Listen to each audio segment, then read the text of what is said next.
हिताचा विचार करणारी आणि मायबाप दुसऱ्या करता मायबाप आयुष्य जगडणारी मुलं जन्माला येतात ना, त्यावेळी मला स्वतःच काय दुसऱ्याचं हित साधून देणारी अशी मंडळी पोटी जन्माला येतात. माझे दाडोबराय तुकोबराय सुद्धा यांचा उदोद करतात. महाराज तयाचा हरिक वाटे देवा कुणाचा कुळी कन्या पुत्र होती जे सात्विक त्यांचा हरिक देवाला सुद्धा वाटतो महाराज. ठीक आहे ना, हे म्हणजे साधू संतांचं म्हणणं आहे आणि या म्हणण्यानुसार आम्हाला वागायचंय महाराज.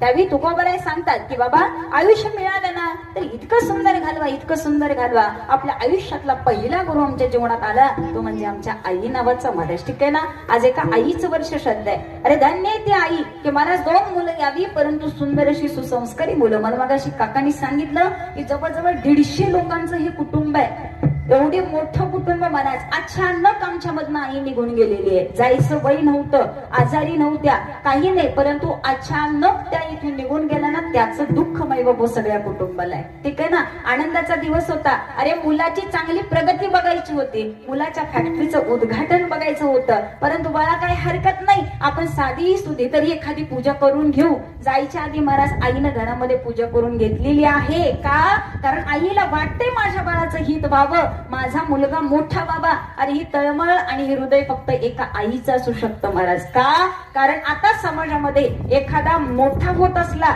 एखादा जर प्रगतीच्या मार्गाला चालला असला तर हे समाजाला सुद्धा पटत नाही. यांचं कसं मायबाप हो रिवर्स येईल हा समाजाचा विचार करतोय. का? कारण असं प्रेम आणि निखळ हृदयानं प्रेम करणारी हीच जगात एक माऊली आम्हाला बघायला मिळते आणि ती माऊली म्हणजे एक आई आहे आणि त्याला आदर्श उदाहरण म्हणजे आमच्या ह्या आजच्या आजी आहेत. म्हणून मायबाप हो ही आई कशी असते, तिचं हृदय कसं असतं, तिचं चित्त कसं असतं ते फक्त लेकराच्या हितामध्ये असतं. लेकराच्या हितामध्ये